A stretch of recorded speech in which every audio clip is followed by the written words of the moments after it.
Welcome to the Business SOS podcast. This is Rich Sierra, president of the Florida Small Business Legal Center. This is episode 78 of Business SOS.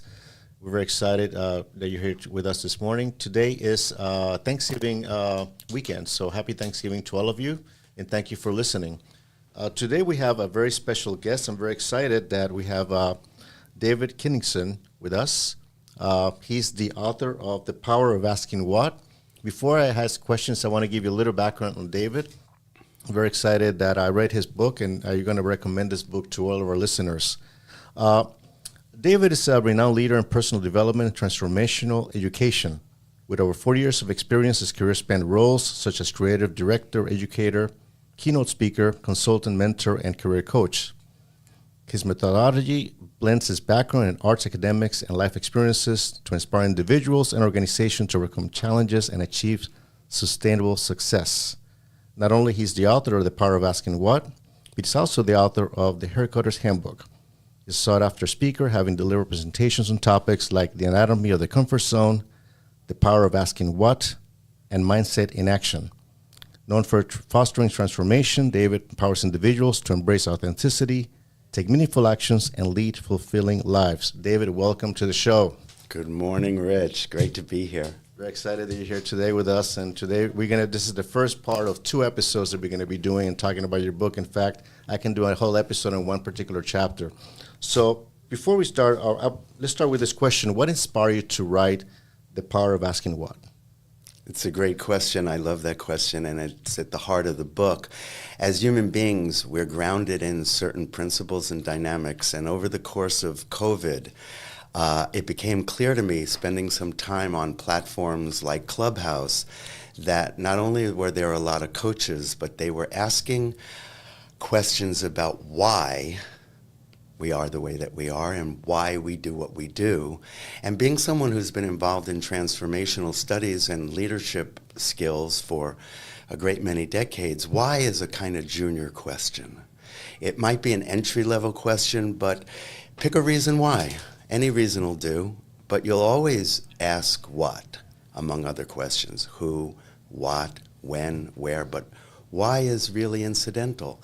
So I wrote The Power of Asking What as a counterpoint to what is your why, and I gave more focus on the power of asking what questions. And that was really the impetus of the book, and I wrote it during lockdown. Yeah. What I like about the book is you really go into specifics, really more into action plans, and really go into asking more questions and being introspective and more self-reflection.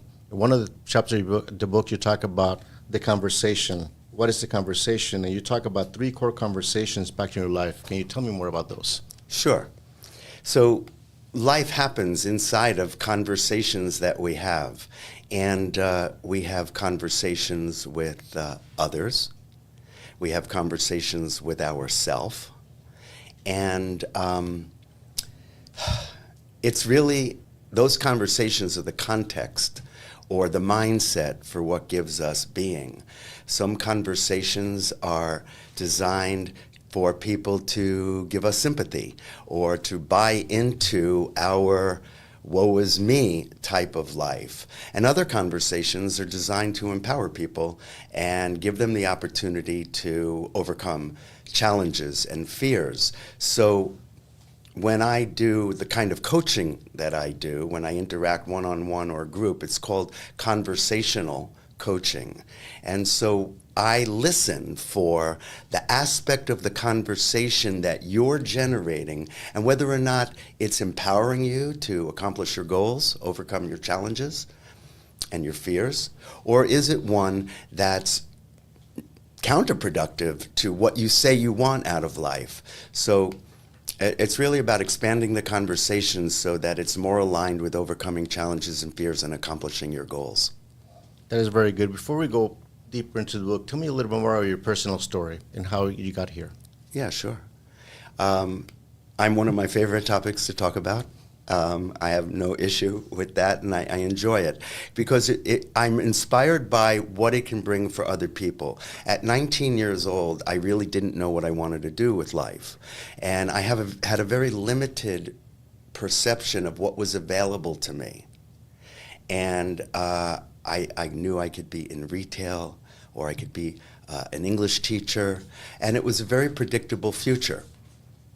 And I talk about that in my book, and it's something called an inherent mindset.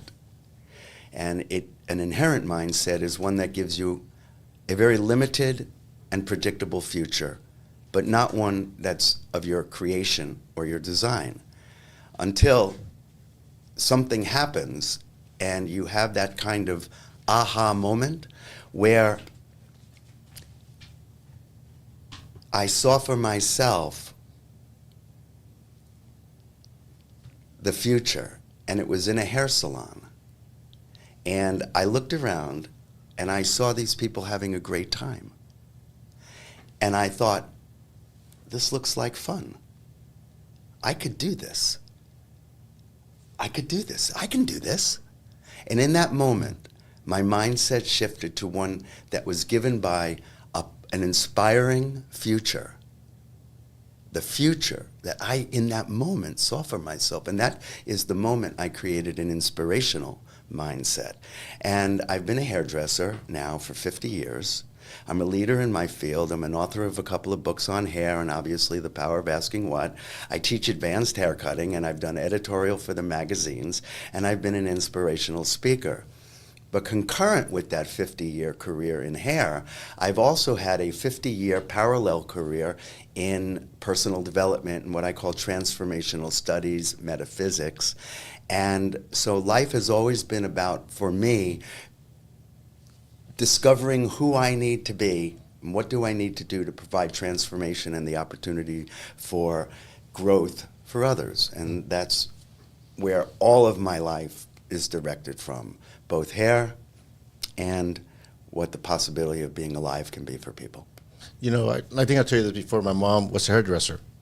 I know. I think she owned a beauty shop in Puerto Rico called Rose Coiffure, and she ran it for 30 years until she moved to the States, and then she worked there. I think COVID has basically got her retired. Even during COVID, at one time, she snuck out of the house to do somebody's hair. That's and then came back. So, yeah, hairdressers have a lot of fun, and when I was a kid, I was hanging around the beauty shop. So, Sure. you know, And her name's Rosa? Rosa, yes. My grandmother's name is Rose, Yes, and I yeah. have a rose tattooed to my Okay. arm. You know, I should get a tattoo.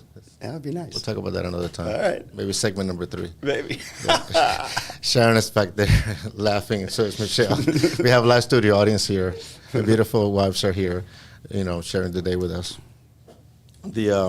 What got you involved in personal development? What was your passion to get in? How did you get involved in it? Well, I was pretty much the wise guy of the family. I'm the oldest of 4 boys, and I was really, I guess, a troubled kid. I cut school a lot, and, you know, I wanted to do this and I wanted to do that, and my parents were a little concerned about my predictable future. And my parents, both my mother and my father, were involved in early 1970s personal development programs. They participated in Marriage Encounter, and then they did the S training. And at 19, they introduced me to it, and I predictably told them where they could go, and I didn't do it. However, I did see the growth and development that my parents were having, and not only between the two of them, but how they were affecting me. And my relationship, particularly with my father, which had traditionally not been a very good one, started to become outstanding, but I didn't want to let on. And they were persistent in wanting me to take my first personal development program, and I was fairly a hard sell.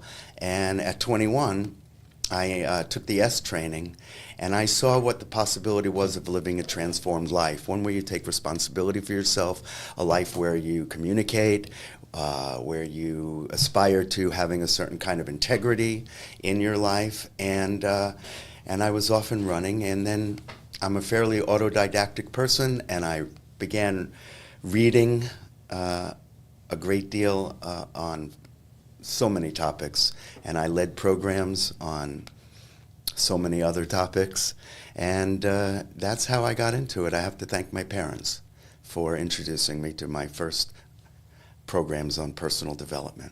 Yeah, I think personal development is very important. In college, I read many of the books, and I read Sigler. Yesterday was my mother's birthday. Sorry. Oh, happy birthday! I read Zig Ziglar. I read Tony Robbins. Especially in the 80s and 90s, he was upcoming, and I read many of his books. Many of them have yours is different. And I'm going to read a quote here that I really like, that stood out to me. And it says that doing the work of self-awareness affords us the opportunity to overcome our challenges, fears, and self-imposed limitations, and in turn, the freedom to create, manifest, attract, and accomplish. Correct. I mean, that you hit it right there. I mean, one thing that, and I read some of the positive thinking books, and you can do positive thinking, but if you don't do the work, nothing is going to happen. Exactly. It's all about doing the work. And I'm flattered. That's a great quote. And where it comes from is my observation of people that we aspire to. So certain things lend themselves to example, and we can look to celebrities and athletes and people who have great success, whether it's in finance or entertainment or technology. They have great success, and we admire these people for that success. And there are a certain finite, really, characteristics that they all share. If you look at them all, whether they be Tiger Woods, Beyonce, Steve Jobs, John Lennon and Paul McCartney, Bob Dylan, Bruce Springsteen, Madonna, Lady Gaga, Taylor Swift, Serena Williams. If you look to all of these people, they share a particular set of qualities, and they're attainable for those of us who may or may not have those qualities. And the first thing, not the first thing because you have to start with something, not because it's the first thing, but they all, might as well be the first thing, have a future that I talked about when I was 19. They all saw something at a young age. They said, I can do that. And when you see something for yourself, whether it's golf, tennis, or music, or writing, or hair, when you see something for yourself in the future that gives you passion, gives you being, inspires you in the present, that sets in motion. That is an inspirational mindset that sets into motion the choices that you make and the actions that you take to deal with what comes down the pike in life. And the second thing that they all share, besides that inspirational future, is because that is giving them their existence as challenges and obstacles and fears, self-imposed fears and limitations present themselves, they have a remarkable ability to take responsibility for those things and overcome them. Every single one of them overcame challenges, obstacles, fears. But because the future that was so inspiring to them was giving them who they are, their ability to overcome those challenges and fears was unquestionable. And so what my book is about developing an inspirational mindset, being given by a future that is inspiring to you, because most of us didn't do that. I mean, most of us are just simply not Muhammad Ali, we're not Beyonce, we're just like ordinary. Yes. So, but it is possible to be extraordinary. And that's what the book is about. It's about a future that gives you inspiration in the present such that you're able to overcome challenges and fears as they arise, because the people that you admire, that's what they did. That's all that they did. They hardly ever complain. You really don't hear Taylor Swift or Madonna or Muhammad Ali or Tiger Woods. Doesn't really matter. Steve Jobs, he never complained about. They don't complain. They take responsibility for, and they have an ability to overcome their challenges and fears, and that gives them a whole new set of actions that they take. And that's what my book's about, empowering people to do just what the people they admire do in life. It's also about resiliency and perseverance. Absolutely. Those are key traits, especially you were trying to overcome challenges and pursue your goals that inspire you. You have to persevere. You got to be resilient. You have to be able to get up when you fall down. It's just, otherwise you're not going to make it. Our audience are business owners, so how can business owners develop an inspirational mindset?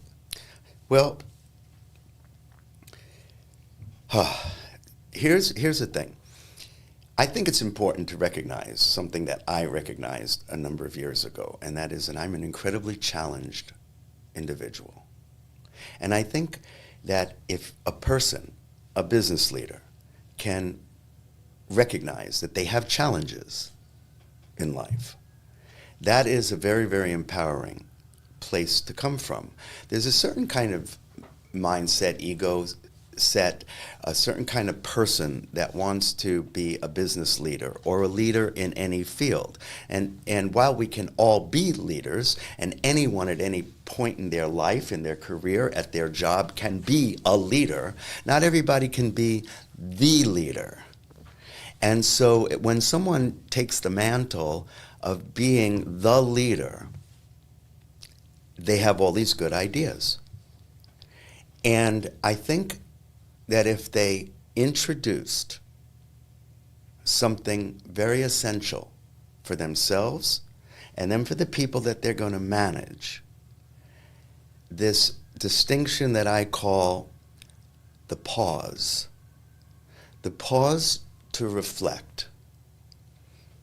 See, if you have all these ideas and you want to get them done as the leader, you might not pause.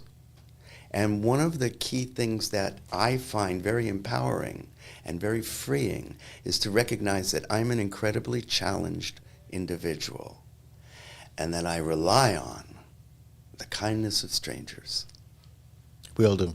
And so when a leader enters into perhaps that collective conversation, they might want to find out what is important to the people that they manage, so that they're more able to get an alignment between what's important to them as the entrepreneur, as the leader, and the people that they're going to rely on to fulfill on their vision or their purpose. So I would say to pause, take a moment to take stock, what's going on with you, what's important to others, and begin to ask what questions. What's important to you is a great place to start. That's a great point. One of the things that I find out, and perhaps I'm the example, when you start a business, you start because you're inspired. Going into business for yourself is a very risky proposition. There are just so many things that can go wrong. And in many cases, they go wrong. In fact, half of the business don't make it. It's just the reality for a number of different factors. So is it possible to go from an inspirational mindset to the inherent mindset, kind of go back and forth? Absolutely. Well, you see, first of all, unless you're Beyonce, unless you're Serena Williams, for the most part, we all created an inherent mindset. An inherent mindset's really simple. It's a predictable future. It's given by a predictable future, and it's limited, predictable, and rather than develop an ability to overcome challenges and fears, we really mostly learn to survive. So in the background is this inherent mindset that's part of your... That's a default. It's pretty much the default. It's your neuro-linguistical, neuro-educational, neuro-learning wiring. And so what you are constantly doing is discovering what you're not aware of. And that's the pause. The pause to reflect is really at the heart of everything. So yes, when you find yourself in a pattern, when you find yourself repeating habits and behaviors that you've done before, chances are that you're not in your inspirational mode. And so it's a good idea to pause and reflect and come to know yourself. The whole idea is to know yourself under situations that are adverse. Know yourself under situations where you're up against it. When everything's working, it's working.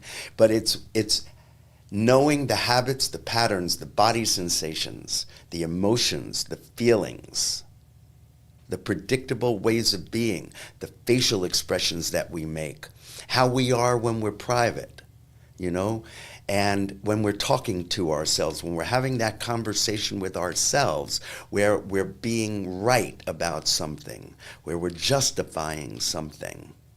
And so it's always that challenge. But that's what the people we admire have learned to do since they were 8 or 10. Bruce Springsteen was asked, this is like legend has it, that Bruce Springsteen was asked by a young woman, songwriter, what he does before a show when he's talking to himself and he wonders if the audience is going to like him, or when he has butterflies, or his breathing gets heavy, how does he get rid of it? And he says, I don't get rid of it, because that's when I know it's time to go on.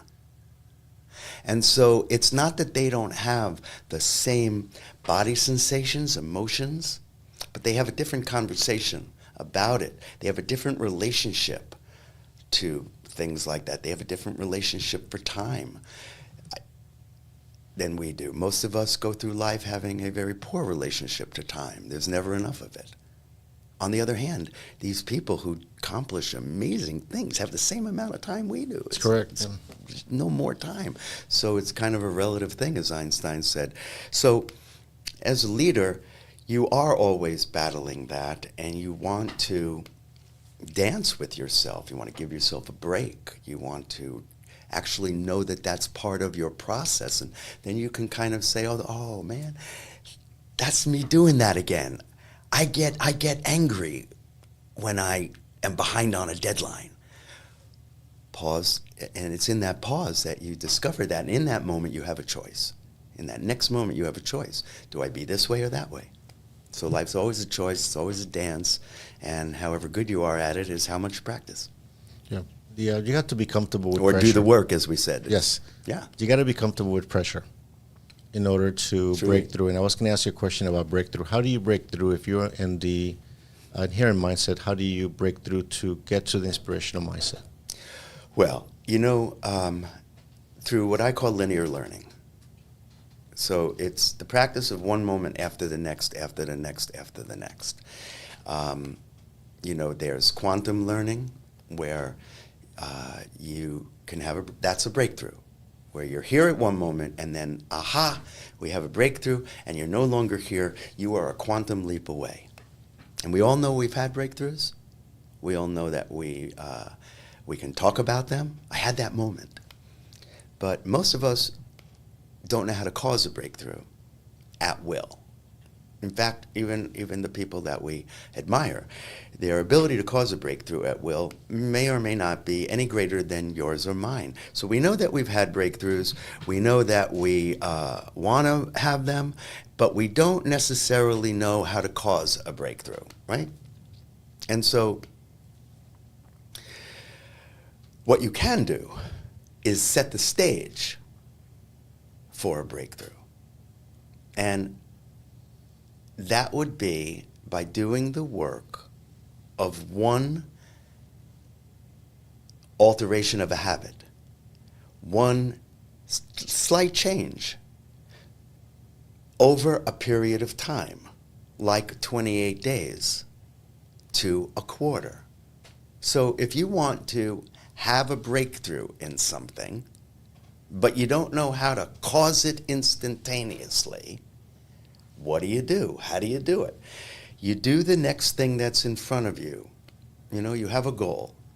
You have a challenge to that goal. And then you take an action, an intentional action that's designed to overcome the challenge that would have you accomplish the goal. And you set out to do that. One action at a time for 28 days, and you have a new habit.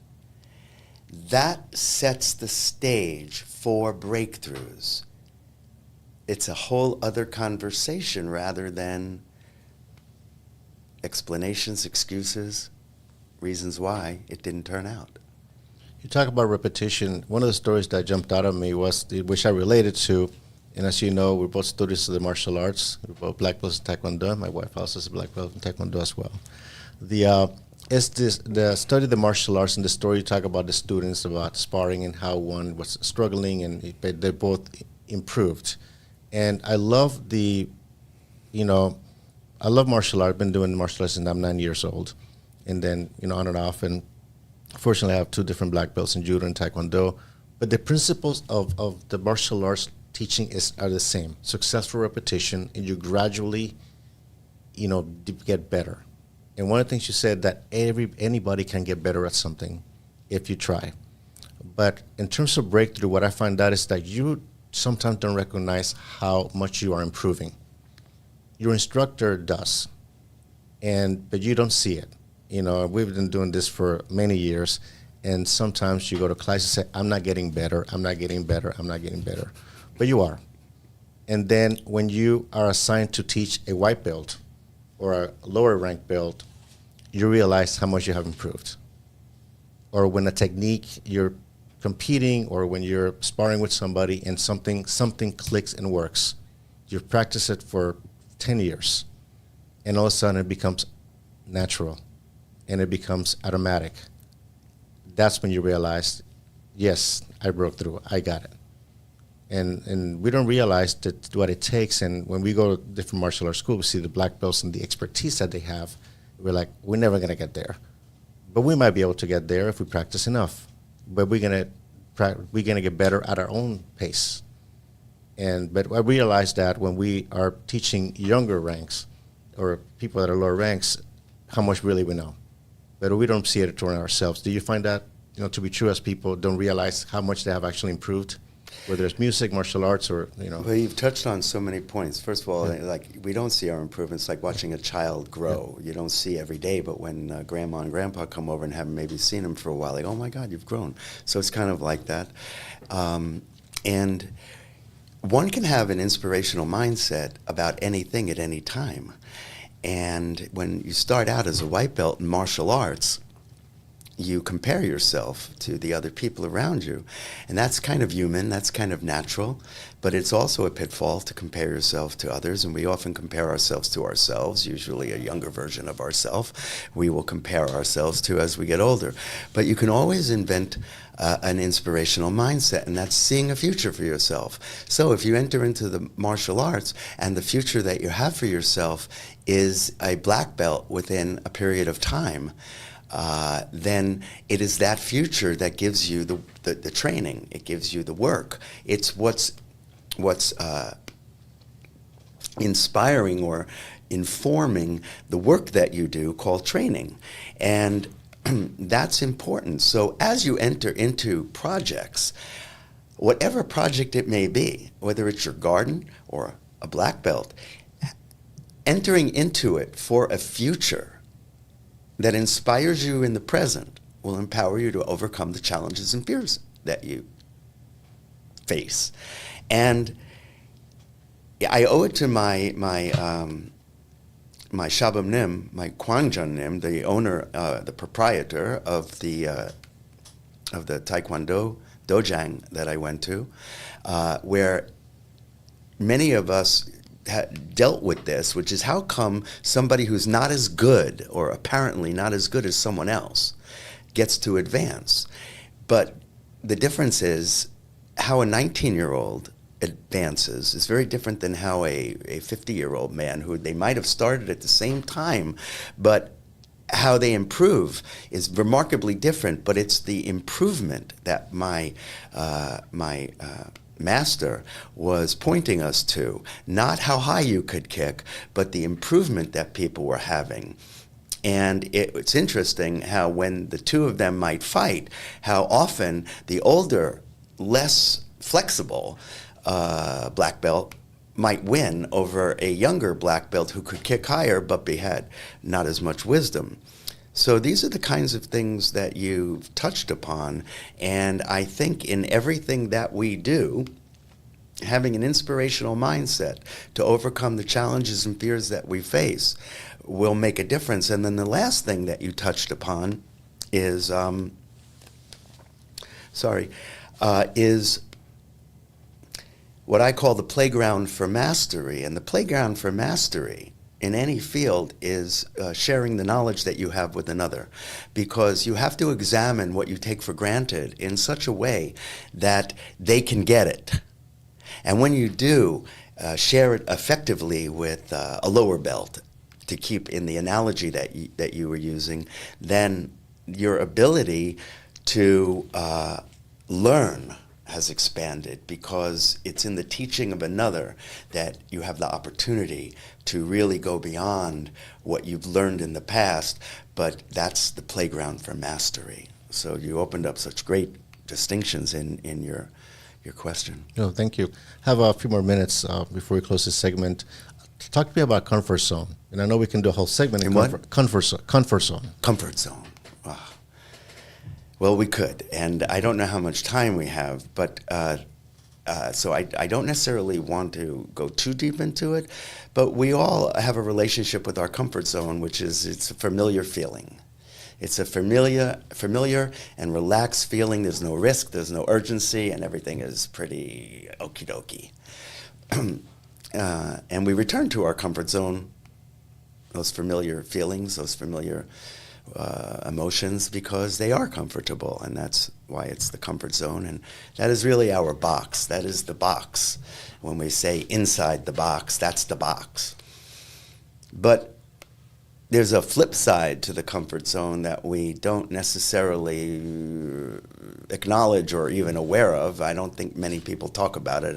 Never really heard about it, so it may be something that someone else shared elsewhere, but it's a kind of original thought that I had, that there was a flip side to the comfort zone that wasn't so comfortable, that I call the discomfort zone. And why I say that it's the comfort zone, that the discomfort zone is the comfort zone, as well as those familiar, like tepid feelings of wonderment, called the comfort zone, is because we return to them, because they're familiar. And when we're in the discomfort zone, things aren't working, but we go back to them. So we go back to what's not comfortable, just as much as we go back to what's familiar and comfortable. So it's this vicious circle of comfort zone that I call the tepid zone, where you go back and forth and back and forth and back and forth. I think beyond that, the one thing that I'll say to close out this segment until next time, the cliffhanger, as it were, is that if you could take on one intentional action, just one, and I have this 1, 2, 3, 1, 2, 3 goals, 1, 2, 3 challenges, 1, 2, 3 intentional actions. If you could take on one intentional action that could impact your whole entire life, I would invite your audience, I would invite everyone to take on the practice of, for a day, for a week, for 28 days, give up your right to explain yourself, to explain why. We started this with what had me write the book, and I mentioned as human beings. As human beings, we live in a world of reasons why. And that's why this book is counterpointed to that pedestrian way of interacting with oneself. We are already grounded in reasons why. It's the way that it is. The justifications, the excuses, why it's the way that it is. So I invite people to give up explaining why, offering their reasons why, excuses, and I'm going to share with you a common universal experience to show you how grounded we are in it and how come it's no good, how it's not of service to you. When you might have been late one time for a meeting or to work, and you were on your way frantically getting there, most of us rehearse what we're going to say to the authority that we're in question to, right? And when they say, why were you late, we want to have a good reason why. Because if you have a good reason why, you get let off the hook in life. So if I was late to the meeting and it was because I forgot to set my alarm, that's not a very good reason why, and you're in trouble. On the other hand, if your baby was ill or your mommy was sick, that's a very good reason why. And you might get let off the hook.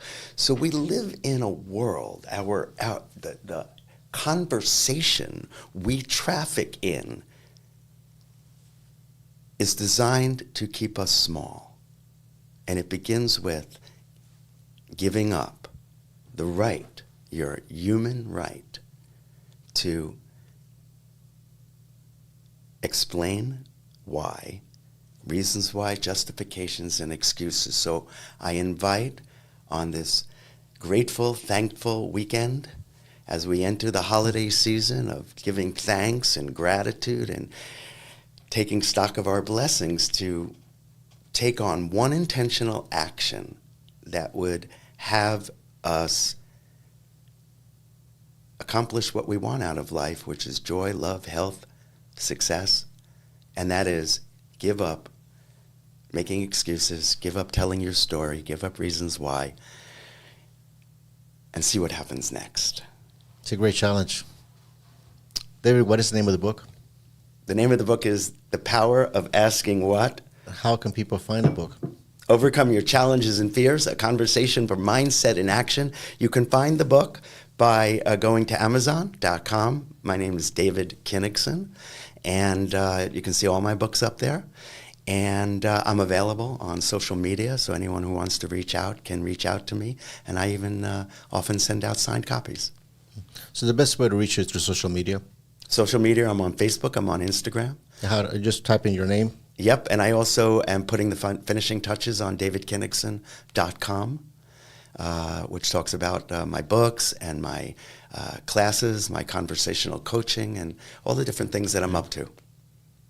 Here the camera, so it's in the YouTube channel. So we will have links to your social media handles on our show notes and for the Apple Podcast, and also on our YouTube channel as well.